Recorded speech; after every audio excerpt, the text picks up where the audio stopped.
फाल्गुन माह के शुक्ल पक्ष की आमलकी एकादशी की कथा। मान्यदाता जी बोले, हे वशिष्ठ जी, यदि आप मुझ पर प्रसन्न हैं तो इसे व्रत की कथा कहो जिससे मेरा कल्याण हो। वशिष्ठ जी बोले, हे राजन, सब व्रतों से उत्तम और अंत में मोक्ष देने वाली आमलकी एकादशी का व्रत का वर्णन करता हूँ। यह फाल्गुन माह के शुक्ल पक्ष में होती है। इस व्रत का पुण्य 1000 गोदान के फल के बराबर होता है। एक वैदिक नामक नगर में ब्राह्मण, वैश्य, क्षत्रिय, शूद्र चारों वर्ण आनंद पूर्वक रहते थे।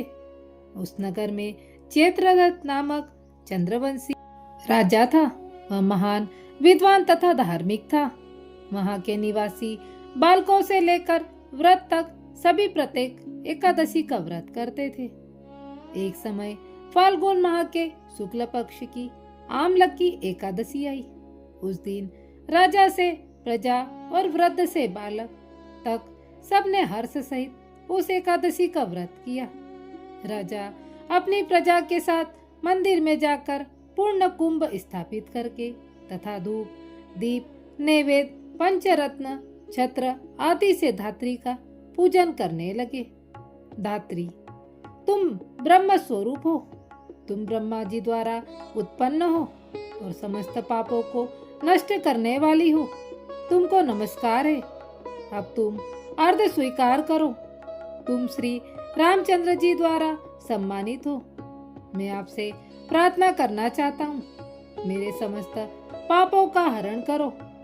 फिर उस रात को देवालय में सबने जागरण किया। रात्रि के समय उस जगह एक महापापी दुराचारी बहेलिया आया। उस दिन वह भूखा प्यासा था। वहां उसने भी विष्णु भगवान की कथा तथा एकादशी महत्व सुना तथा सारी रात जागकर व्यतीत की। प्रातः काल होते ही सभी लोग अपने अपने घर को गए। कुछ समय पश्चात उस बहेलिया की मृत्यु हुई और उसने राजा विदुरथ के घर जन्म लिया। उसका जन्म नाम बसुरथ रखा गया। बड़े होने पर वह चतुर्गिणी सेना के सहित तथा धन धान्य से युक्त होकर 10 सहस्त्र ग्रामों का पालन करने लगा। वह तेज धूप में, सूर्य के कांति में, चंद्रमा के वीरता में विष्णु भगवान के और क्षमा में पृथ्वी के समान था। वह अत्यंत धार्मिक, कर्मवीर और विष्णु भक्त था। एक दिन वह राजा शिकार खेलने के लिए गया। देवलोक से वह अपने सिपाहियों से बिछुड़कर रास्ता भूल गया और तब उसी वन में एक वृक्ष के नीचे सो रहा। रात में वह पहाड़ी मलेच्छ आए। वह कहने लगे, इस दुष्ट राजा ने हमारे संबंधियों को मारा है तथा देश से निकाल दिया है, अतः इसे अब अवश्य मारना चाहिए। ऐसा कहकर मलेच्छ राजा पर अस्त्र शस्त्र का प्रहार करने लगे, किंतु उनके अस्त्र शस्त्र राजा के शरीर पर गिरते ही नष्ट हो जाते तथा उनके अस्त्र शस्त्र उन पर ही उल्टा प्रहार करने लगे। तब अचानक राजा के शरीर से एक दिव्य स्त्री प्रकट हुई। उसी भ्रकुटी टेढ़ी थी, आंखों से लाल लाल अग्नि निकल रही थी। वह मलेच्छों को मारने दौड़ी। उसने समस्त मलेच्छों को काल के गाल में पहुंचा दिया।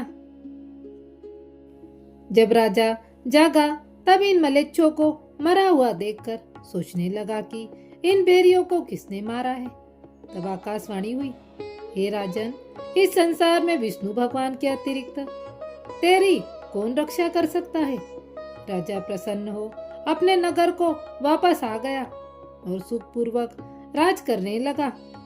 महर्षि वशिष्ठ जी बोले, हे राजन, यह सब आमलकी एकादशी के व्रत का प्रभाव है।